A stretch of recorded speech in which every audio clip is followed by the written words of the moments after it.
First part here, we've got a book of mass 1.8 kilograms. I'm just going to represent that by this particle.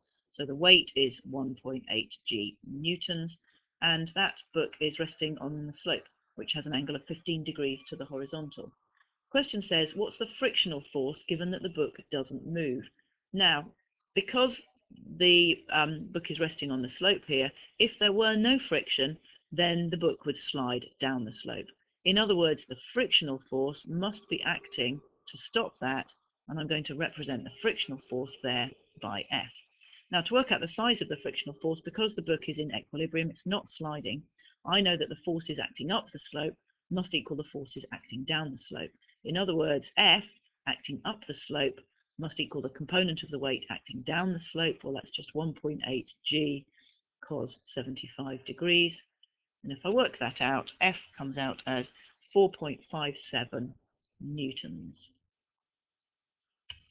Okay, in part B, we are told that if the disc lid is raised a bit further, the book begins to slide, and it's going to slide down the slope when you've got an angle theta to the horizontal. And they tell us that the maximum possible frictional force is 8.5 newtons.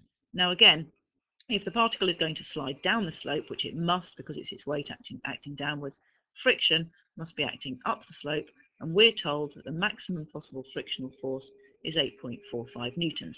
And that's going to happen when the slope is at its maximum. So we need to work out what theta is going to be. Now, if it's just about to slide, it means that the forces just acting up the slope must be equaling the forces down the slope. If you increase theta any more, then the particle would start to slide down the slope. So I'm just going to say that the forces acting up are going to equal the forces acting down. Acting up the slope, then the only force that we have is this maximum possible frictional force, which is 8.45. Whoops, rubbish.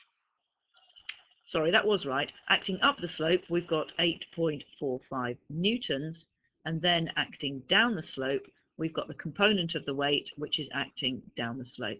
Now, if this angle here is theta, then this angle here is going to be 90 minus theta. In other words, the 8.45 acting up the slope is going to equal 1.8 g cos 90 minus theta. Now, what you've got to realize here is that cos 90 minus theta is in fact exactly the same as sine theta. That's something you should know from a bit of basic trigonometry. Cos 30, for example, is the same as sine 60. So we've got 8.45 is equal to 1.8 g sine theta.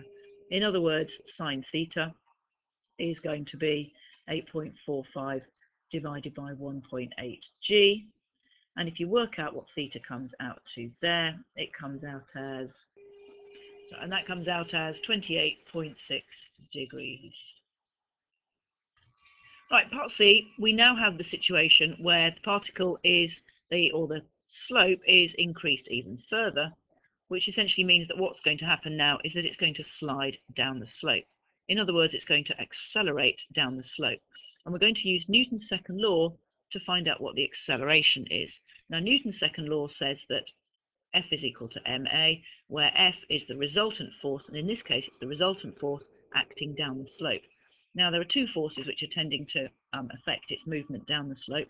First of all, going down the slope, so that let's take this to be a positive direction, we have the component of the weight which is acting down the slope, and that's just going to be 1.8 g cos 50 degrees. Acting against that, though, is the maximum possible frictional force, which is the 8.45 newtons, and that is going to equal the mass, which is 1.8, multiplied by the acceleration. And if we jiggle that around to work out what the acceleration is, the acceleration comes out as 1.60 meters per second. So all you need to do is just divide both sides by 1.8.